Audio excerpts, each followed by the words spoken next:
Кыргыздын Мустафаны Төлөгөн Касымбековди окуп чыккан адамда сөз байлыгы, анан улуттук ой жүгүртүү ойгонот. Национальное самосознание. Мына ушуга бир маани берсек жакшы болот, урматтуулар. Мен экинчи бөлүгүмдө көбүрөөк ушуга маани жасадым. Эми албетте буга көбүнчө мага жооп беришет. Эми бизде убактыбыз жок, кечкече иштейбиз. Ооба, кечкече иштейбиз. Анан кайда кетип атат кыргыздар убактыбыз? Илайым той болсун, тынч аманчылык болсун. Тойдо 7-8 саат отуруп калдык. Шеринеде туулган күн, отуруш, салон красоты, көчө. Ал эми балдар менен күнүнө жок дегенде 15-20 минутта убакыт бөлбөсөк, бул болбойт да, урматтуулар. Анан балдар менен убакыт бөлдү дегенде эле аларды чакырып алып, насаат айтып, аларды тажатпастан балдардын жашоосу, көз карашы, окуган китеби, иштери, алардын жана мен айткан дептерлери, эссе сочинениялары, балдарга китеп окутуп угуп көрүң. Көпчүлүк балдар китеп окуй албай калган, телефондун ичиге кирип кеткен. 60-70% баланын окуу техникасы нормативке жооп бербейт. Мисалы үчүн 11 класстын баласы 250 сөз минутасыга окуш керек болсо, бала 120-150 сөз окуйт. Бул 4-5 класстын нормасы. Мана каякта көйгөй жатат. Биз асман чапчыган темаларды айтабыз. Эң негизги функциональный грамотность жок. Угуп түшүнүү, окуп түшүнүү, көргөнүнү түшүнүү, баарлашуу, суроо жоопко катышуу, айтканды түшүнүү, тыңшоо деген сапаттар жок. Ошол сапаттар үй бүлөдө, бакчадан баштап, ата-эне балдары менен суроо жооп, жомок айтып, аңгеме айтып, баарлашуунун натыйжасында өсөт экен.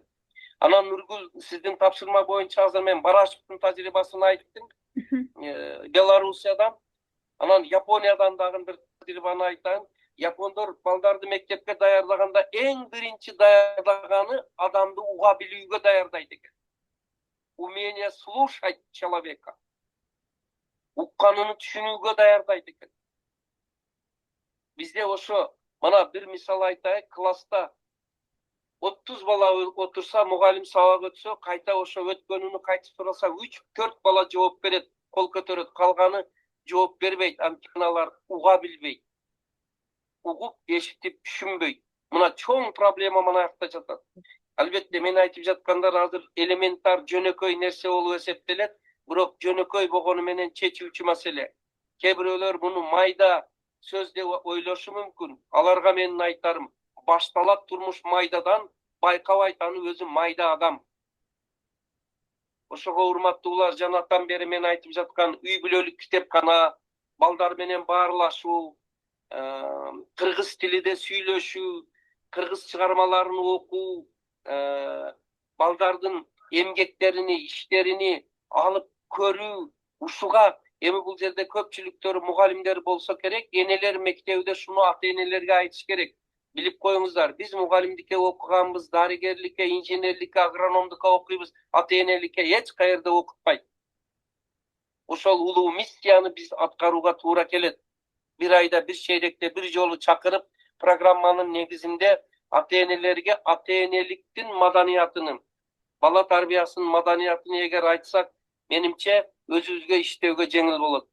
Мына ушуну менен экинчи бөлүк сөзүмдү жыйынтыктадым. Нургүл, алып барыңыз. Чоң рахмат, Гапыр агай. Мына үй бүлөнүн тарбиясында мына улуттук китепкана деп жатабыз. Биз өзүбүз мугалимдер китеп окуйбузбу ушул маселе? Анан ата-энелер үйдөн китеп окуйбу? Анан биз өзүбүз китеп окусак балдарыбызды кантип билимдүү кыла алабыз? Мына ушул китеп окуу маданияты бизде солгон. Мына мен жакынкы арада Италия, Швейцария өлкөлөрүнө барып билим берүү тармагы менен таанышып келдик.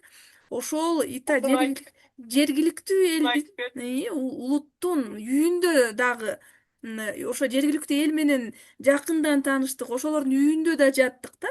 Анан ошондо китеп толот, текче толтура китептер экен. Текче толтура китептер экен да, китепке маани берилет. Анан ата-эненин ошо мектеп менен бала бакча менен тыгыз кызматташтыгын айтышты.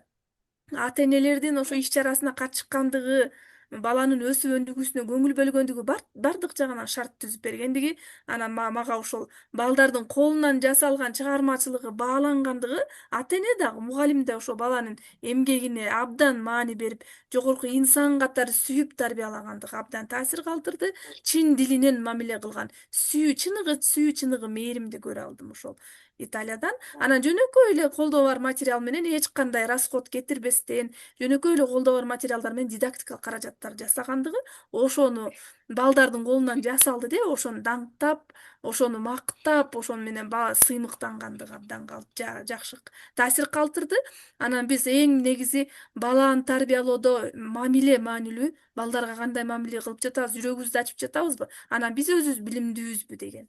Мына ошондой Гапыр агайдай, улуу урматтуу легендарлуу педагогдордой, билимдүү адамдардын да акылынан саатын уксак, биздин балким китеп окуу маданиятыбыз өсүп өнүгөбү деген сөз. Мхм. Рахмат. Сонун. Сиздерде кандай?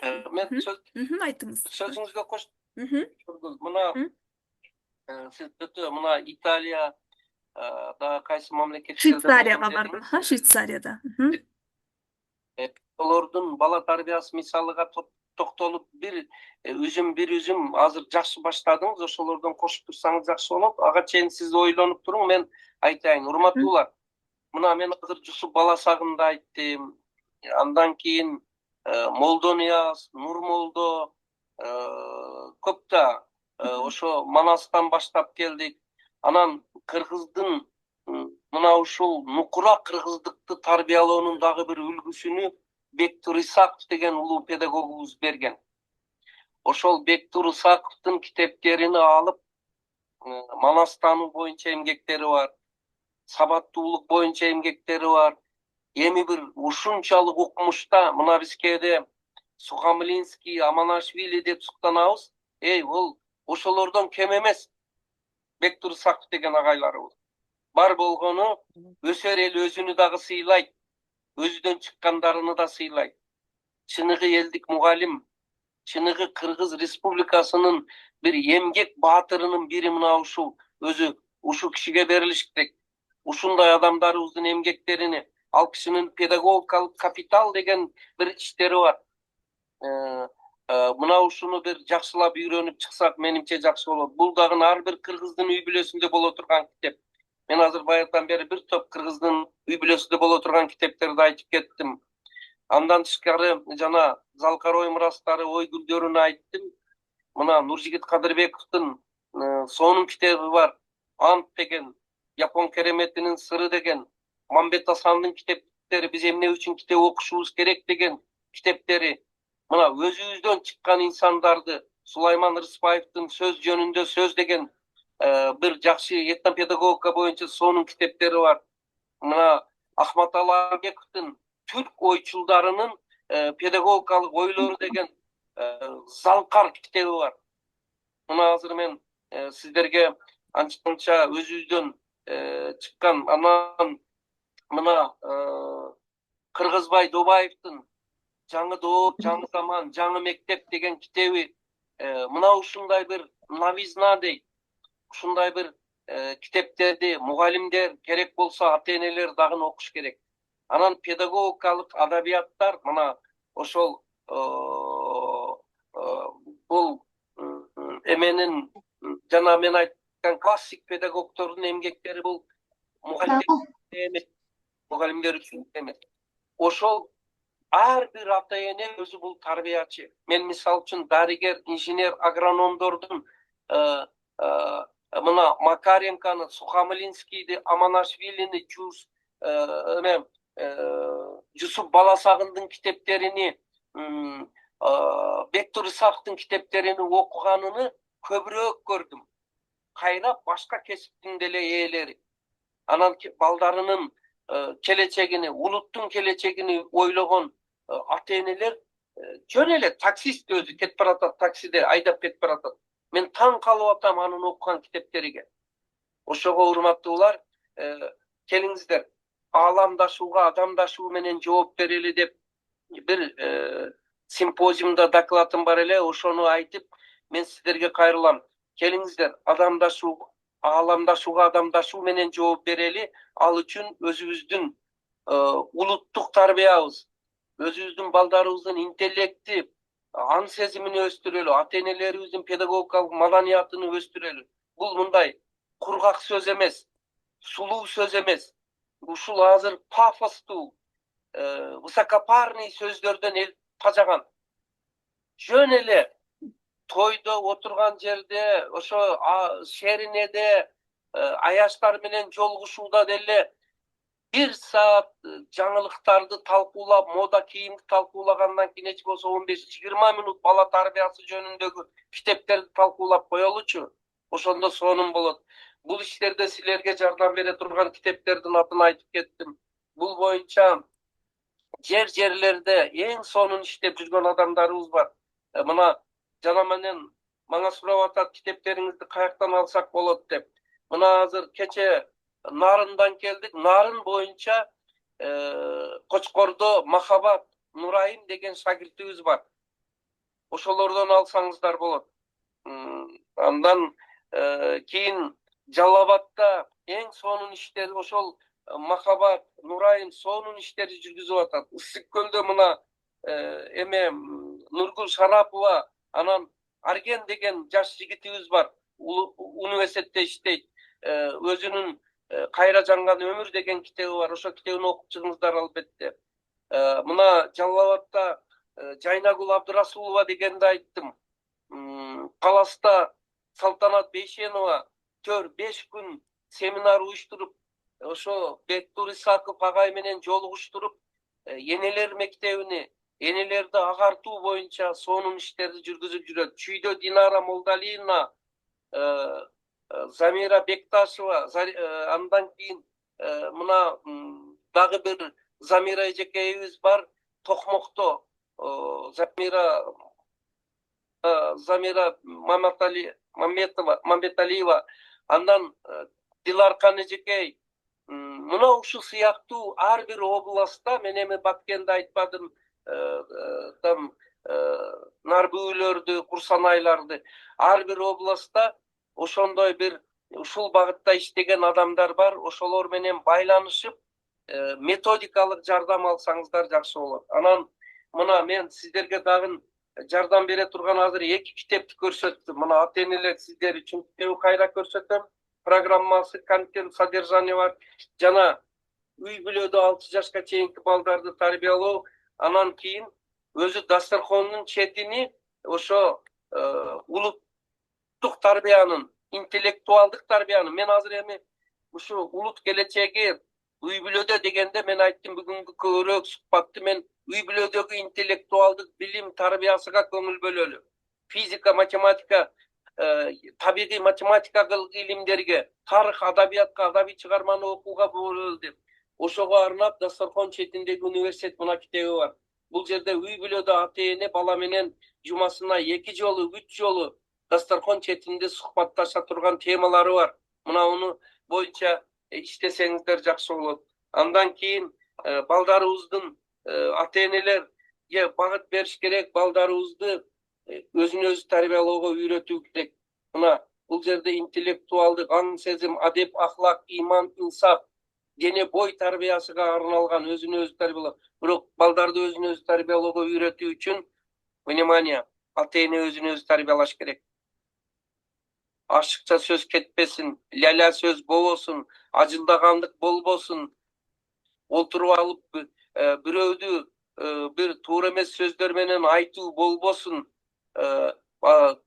Балдардын алдыда ар бир сүйлөшкөндө билим, тарбия, маданият, өнөр, ишкердик, келечек, марттык жөнүндө сүйлөшүү жөнүндө мына дасторкон четиндеги университет китебибиз мына ушу сиздерге жардам берет. Урматтуу катышуучулар, көпчүлүгүңүздөр мугалимдер окшойсуздар, ата энелер барсыздар. Ушинтип жана Нургул айткан улут келечеги үй бүлөдө дегенде, үй бүлө тарбиясында деген бул үй бүлө тарбиясы өтө көп тармактуу. Ал жерде ден соолугуну тарбиялоо, дене боюну, спорт жактан, сак саламаттыгы жактан, туура тамактануу, туура жашоо образы, адеп, ахлак, иман тарбиясы, акыл эс тарбиясы, эмгек тарбиясы, эстетикалык тарбия. Мына ушул тарбиянын багыттары жөнүндө ата энелер кабардар болуп, ошол багытта китептерди окуш керек. Мен мына Нургүл Шарапова айтып атат го, Капырагай эне мектебини ачып 92-жылы баштаганмын. Бул мына китептеримде турат. Эне мектеби жоболору 92-93. Кызуу киргени 97. Жакында 30 жыл болот. Мына ошол эмнени көрсөт? Бир кездерде Агай фильмини көргөндөр болсо, эне мектебини өткөнүмө айымды өткөндө шылдыңдап жүрүшкөн. Азыр деле түшүнбөгөндөр көп, сынчылар көп. Бирок дүйнөлүк жараян ушуну тастыктап атат. Үй бүлө ата эне окубаса балдар окубайт. Ата эненин аң сезими, акыл эси, маданияты, кругозору өспөсө балдардыкы өспөйт. Анан кээ бир ата энелер албетте высшее образование, илимий даражасы дагы болушу мүмкүн. Бирок алар бала тарбиясыга эгер убакыт бөлбөсө, балдарын баарлашып, сүйүп, эркелетип, кучактап, анан билимге көңүлүнү буруп, устазды, мугалимди, мектепти, китепти сүйүүгө багыт бербесе болбойт. Ал эми дагы бир сөз бар, сөз чакырат университет деген. Ошо билимди, китепти, илимди, мугалимди, мектепти сүйүүнүн, урмат кылуунун үлгүсүнү ата энелер көрсөтүш керек. Мунун мааниси өтө чоң. 99% балдардын окуусунан көз каранды. Бирок алар маанилүү экенин ата энелер билбейт. Ошол үчүн родительское просвещение, ата энелерди агартуу керек. Ар түрдүү жолдор менен.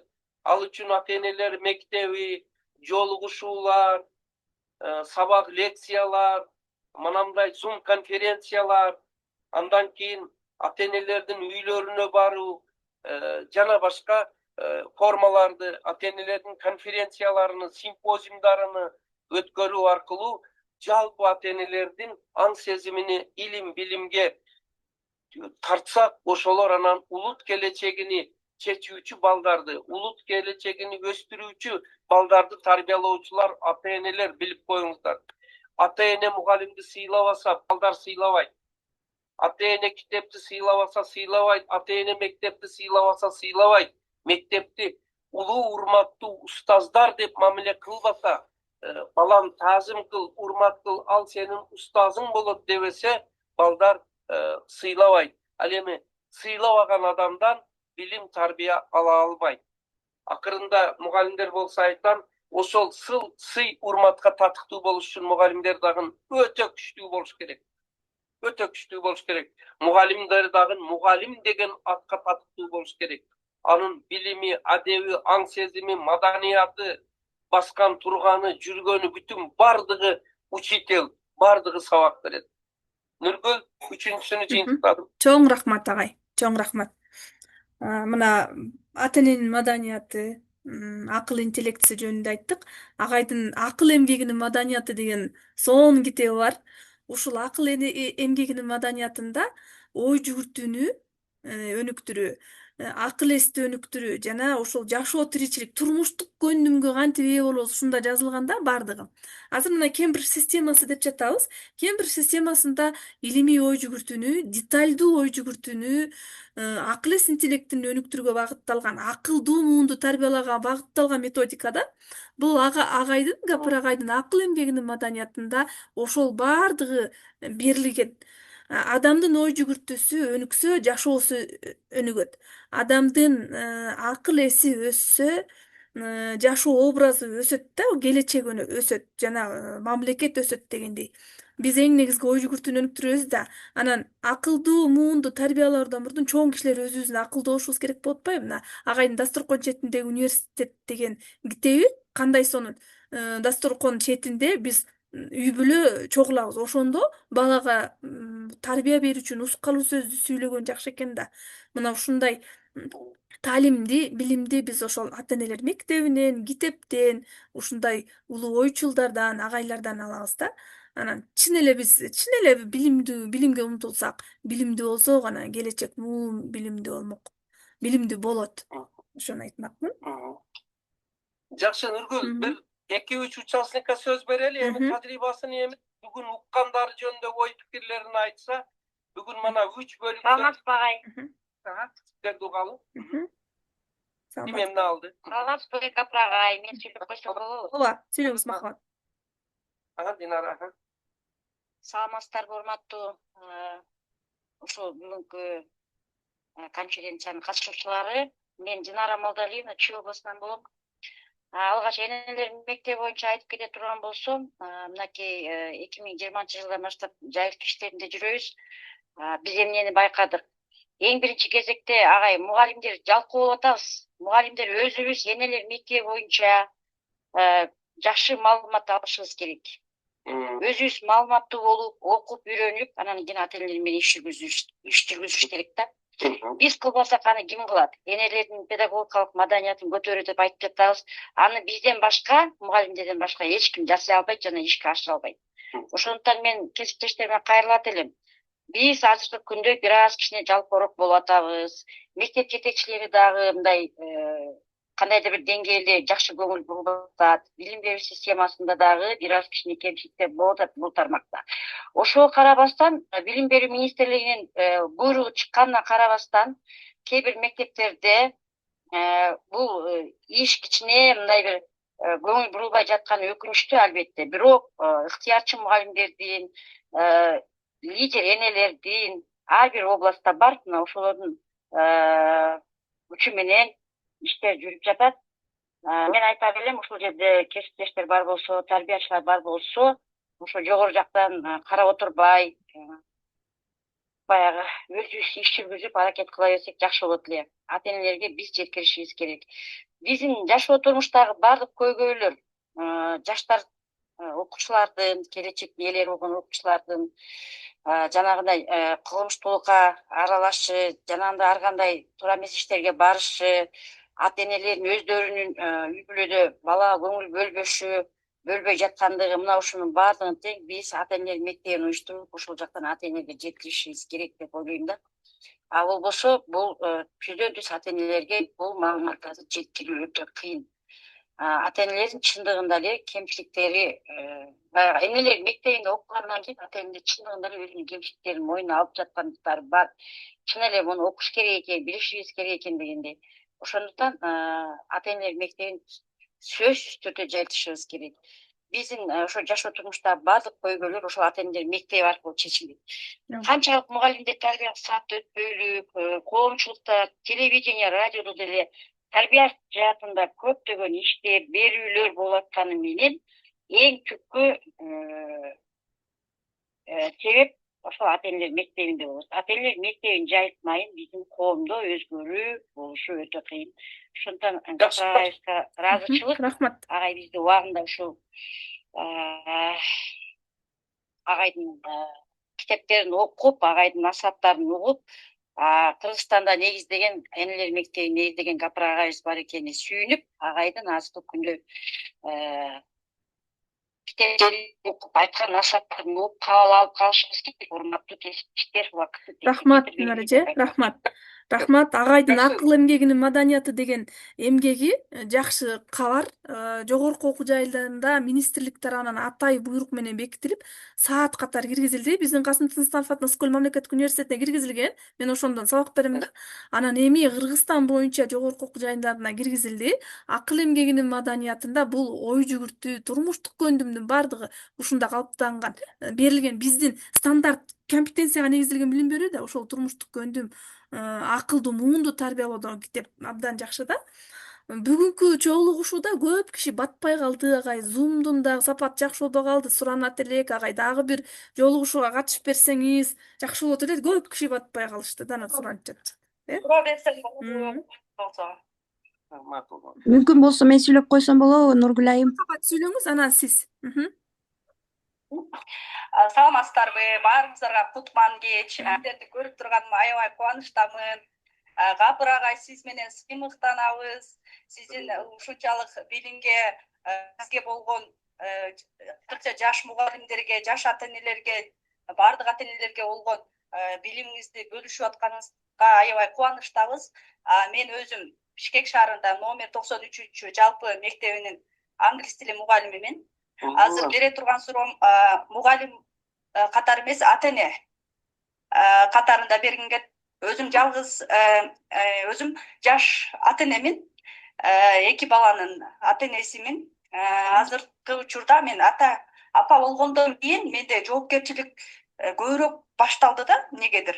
Жаш аталарга, жаш энелерге сиздин үй бүлөңүздөгү амал кылган, өзүңүздүн үй бүлөңүзгө амал кылган тажрыйбаларыңыздан аябай уккум келип атат да, чтобы сиздей билимдүү балдарды тарбиялагым келип ушундай нерсеге мындай аябай үмүттөнүп атам. Жакшы, рахмат. Эми Махабат, сурооңузга рахмат. Мен үй бүлөдө биздеги тарбия жөнүндө Гүлсара Мадаминова кызыбыз ата тарбиясынан башталган билимге сапар деген китебиде ошо өзгөчө эле бир сыр жок. Жана айтканымдай жөн эле Кудай деп эле эл катары кыргыздыкты сактап, адеп мусулманчылыкты сактап, илим билимди баалап, үй бүлөбүздө Кудайга шүгүр бир 2-3 миңге жакын китеп бар. Анан директор 25 жыл директор болгон болсом, кабинетимде дагы ошо 2,5 миң китеп бар. Өтө эле отургузуп, ол агай фильмиде барбы?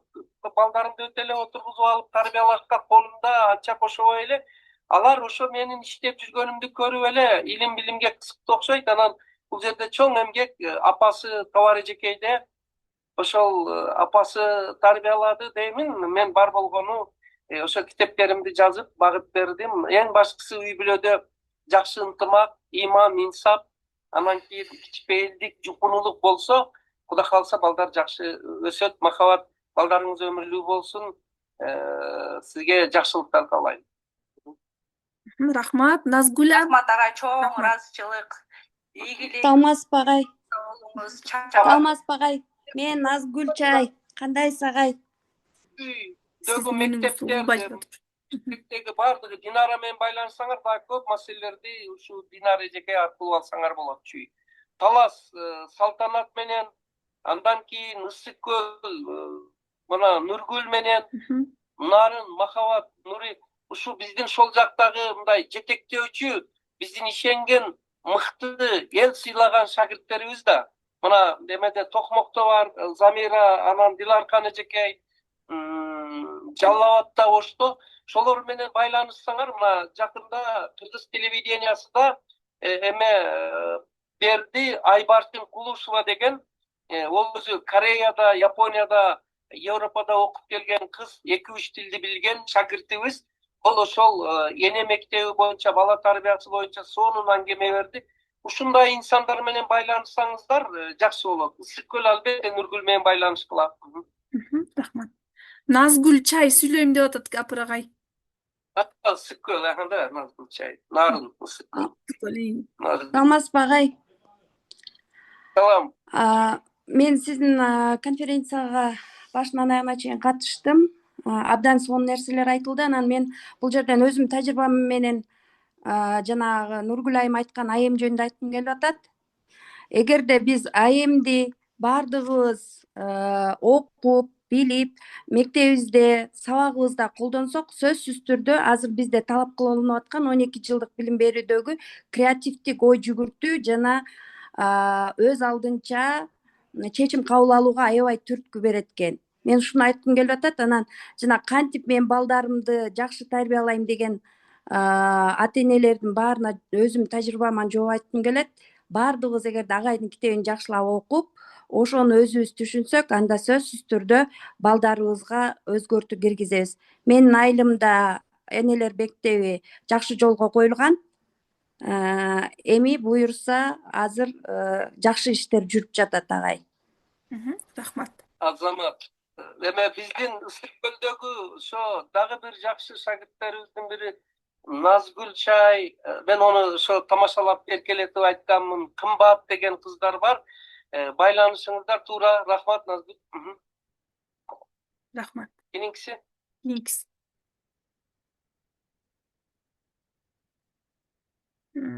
Суроо пикирлер жок окшойт, андан башка. Жок окшойт. Нургүл, 1,5 саат болуп кетти, жыктоочу сөздү айтып коелу анда. Аха. Булар жалпылап туруп айтсак, демек улут келечеги, Кыргызстандын келечеги үй бүлө тарбиясынан деп өтө мындай күчтүү теманы койгонсуз.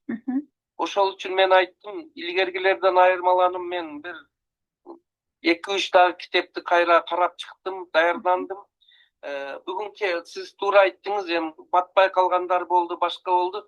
Менин деле айтайын дегеним бул Zoom конференцияга батпайт. Бул бүгүн баягы деңизден бир шакка гана сөздөр айтылды. Мүмкүн болсо ушуну мындай системдүү түрдө бир айда бир жолу өтүп туруучу кылып, Нургүл, мына системдүү жолго койсоңуз, анан ошондо бир гана шарттым, ушуну мен бир бөлүгүнү бир айтканда, бир бөлүгүнү сиз айтып, мындай бир көрсөк, өткөндө Салтанат Бейшенова менен таласта уюштурулган, анан республикалык болуп эме болду, республикалык жаш мугалимдер мектеби. Ошондо ушундай бир Zoom конференция өткөрдүк. Мына сиз менен мынауну өткөрүп атабыз.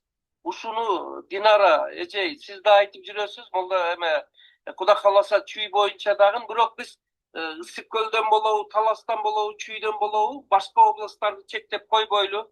Катышуучулар баардык катыша берсин. Ушул аркылуу биз үй бүлөбүздү педагогикалык маданиятыны өстүрүп, андан кийин ата-энелерибизди, балдарды улут келечегине кызмат кылуучу уул кыздарды тарбиялоого багыт берели, анын ичинде көбүрөөк үй бүлөдө билимдин баалуулугуну киргизели. Анан бүгүн мен сиздерге айткандан эң негизгиси, демек, ата-эне окуш керек экен, окуй турган китептерини мен жогоруда айттым. Жусуп Баласагындан баштаңыздар, андан кийин башка китептерди айттым. Ошону менен биргеликте үй бүлөлүк китепкана түзүңүздөр, экинчиси. Үчүнчүсү, балаңыздарга убакытты бөлүңүздөр. Төртүнчүсү, мына жогоруда айткан шагирттер менен байланышыңыздар.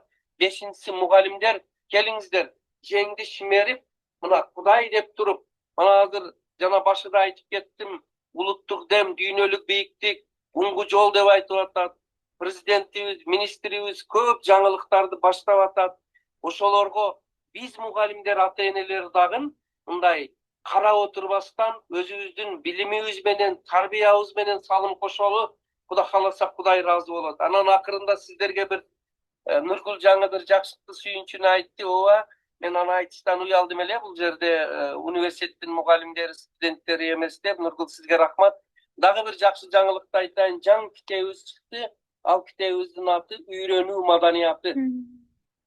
Оңой, тез, жеңил үйрөнүүнүн сырлары.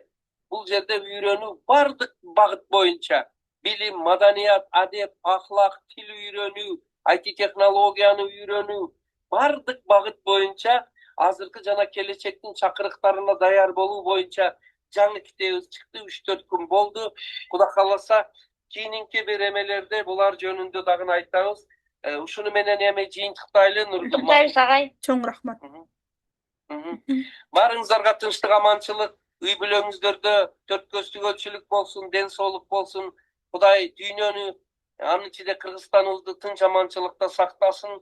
Жаштарыбыз өмүрлүү болуп, ооруларыбызга Кудай шифа берсин. Мугалимдерибиз, ата-энелерибиз берген тарбиябыз балдарыбызга жуксун. Нургүл, бүгүнкү Zoom конференцияны демилгелеп уюштурганыңыз, алып барганыңыз үчүн жалпы катышуучулар, анан өзүмдүн атымдан дагы ыраазылыгымды айтамын. Кудай ишиңизди колдосун. Биз бардыгыбыз сыйлайбыз. Эсен болуңуз. Рахмат, рахмат агай. Терең ыраазычылык. Сак саламатта туруңуздар. Рахмат. Эсен болуңуздар. Динара, саламатта калгыла. Рахмат агай. Жакшы туруңуз. Алтын кыздар.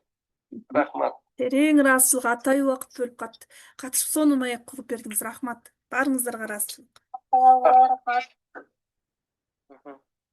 Унира эжеке жакшы катыштыңыз, рахмат. Саламатта болуңуздар, чоң рахмат. Абдан жакшы болду. Рахмат. Ой пикириңиздерди мына Facebook, башка жактарга жүктөсөңүздөр болот. Ой пикирлериңерди жазып Нургүл талкуу жүргүзүп, кийин улана берсин. Бүгүнкү айтылган сөздөр улана берсин. Эсен болуңуздар, рахмат. Макул. Рахмат. Рахмат эжеке, сиз дагы сонун немен атайын уюштурганыңыз үчүн. Нургүл эже, сизге чоң рахмат. Чоң Алла ыраазы болсун. рахмат сиздерге.